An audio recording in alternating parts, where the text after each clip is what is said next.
A trip to Rollers is not a trip to Rollers without seeing you, Andrew, especially in October, talking about beer. I can't believe change of season. Here we go. Well, the weather just cooled down a little bit today, so we're really looking forward to getting a little bit less heat in our lives. Exactly. But right now, we're going to talk about our Oktoberfest beers that we've got. Basically, we've got the German-style beers, which are traditional, and then we have the American-style, which are a little less traditional, but there's a little tweaks on them. They're very, very good for the fall. So talk to me about traditional first. What does a traditional beer mean? What does it look like? How would I know it's traditional? Well, traditional in terms of the German-style beer, so they basically have been doing this a lot longer than we have.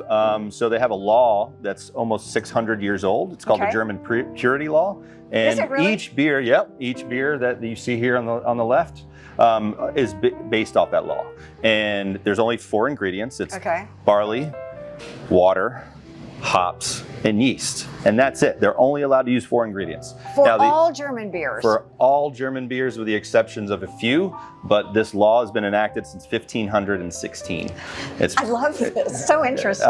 But all Germans enjoy this law because all the beer is basically original. Yes. But they make their own, but they're very similar. Anna. So the American styles do not have that law. Okay. So these beers are a lot different. So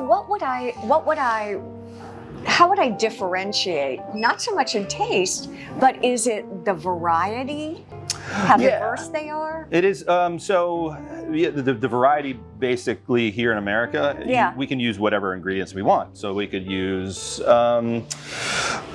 orange peel, or we could use honey, or we could use anything, any type of or fruit.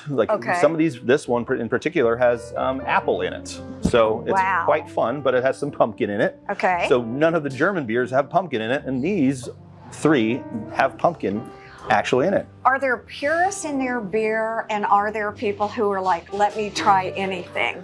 There are people that really stick to the original style beers, and then there are people that like to try everything. But we have the majority of all different versions here. So you could be a purist, or you could be an anarchist, I guess. Or try anything. That's right. So when people come in, especially for the Oktoberfest, are they adventuresome? Do you find that people really are curious? Well, the great thing about our store is that we have multiple varieties, and then they have the ability to just pick and choose one off the shelf, or they can pick them all off the shelf. And with 500 beers on the shelf, I mean, you can't go wrong with that. We only have we have 8 here right now. I mean, there's plenty more back there. Do you know what would be fun? Have you ever done parties where you've had beer tastings and taught people about beers? I do it for certain groups. They call, Sea Pines group being one of them, the Hilton Head Plantation group being another. They do call, and they set times, and then I do it personally for them. Unfortunately, I have to do it on site just because of the... I love that though. We do it on site, and you can have a cheese board with it, and doesn't cost very much. Usually about $15 a person. What's so interesting about even having that kind of conversation is people are sometimes more picky about their beers, at least that's my experience, than even their wines. When people come in to my home or whatever, they don't say, I want a beer, they'll say, do you have a... Do you find that's true? People get really accustomed to what they like, a flavor taste? I think a lot of varieties out there people kind of lean towards. It depends on where you're from.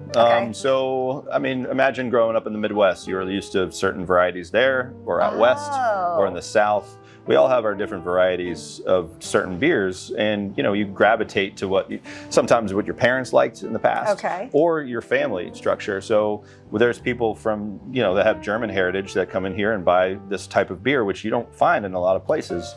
And this time of year, it's really hard to get this stuff, so you got to order it ahead of time. Oh, you do order ahead of time. I ordered all these beers in March. Oh, did you really? That's when they start taking orders from them. So that way I get them in September. So if people are interested in having some of these beers, come in, visit you, Andrew, take a look, sample. Yeah, so you can have one in the store. Or you could take them home. We don't charge anything extra for drinking them in the store, and they're always cold. I love that. Yeah, it's a super great concept. It is always try whatever you want. I love it. It's always a ball to talk to you. You absolutely know what you're talking about, and you make it interesting. Once again, here from Rollers.